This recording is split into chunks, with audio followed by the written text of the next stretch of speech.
नमस्कार मित्रांनो, माझ्या चॅनलवर आपलं मनापासून खूप खूप स्वागत आहे मित्रांनो. सकाळचे 9 वाजून राहिले मित्रांनो. सकाळची धावपळ मित्रांनो, संडेला तर उशिरा उठतात मित्रांनो, पण आज मला लवकर उठणं पडलं मित्रांनो.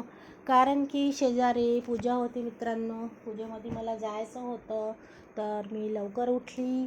आंघोळ वगैरे करून नाश्ता बनवायला किचनमध्ये गेली आणि नाश्ता मध्ये तर्रा आणि पोहा बनवला मित्रांनो.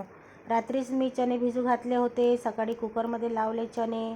इकडे मसाला तयार केला चण्याचा आणि फोडणी दिली चण्याला.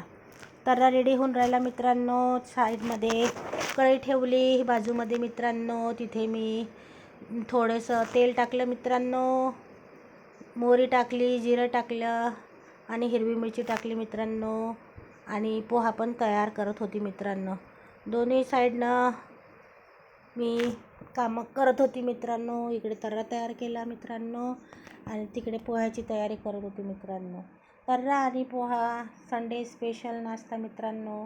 नागपूरचा फेमस तर्रा पोहा असाच नागपूरमध्ये बनते मित्रांनो. तर्रा आणि पोहा बघू शकता मित्रांनो. इथे कढई आहे, कढईमध्ये मी मोहरी, जिरं, राई आणि हिरवी मिरची टाकली मित्रांनो. आणि पोहा पण तयार झाला मित्रांनो. दोघंही मस्तपैकी तर्रा आणि पोहा एन्जॉय. आता सकाळचा नाश्ता, मॉर्निंगचा नाश्ता तर्रा आणि पोहा. या मित्रांनो तर्रा पोहा खायला. बघू शकता तर्रा बी रेडी झाला मित्रांनो आणि पोहा पण.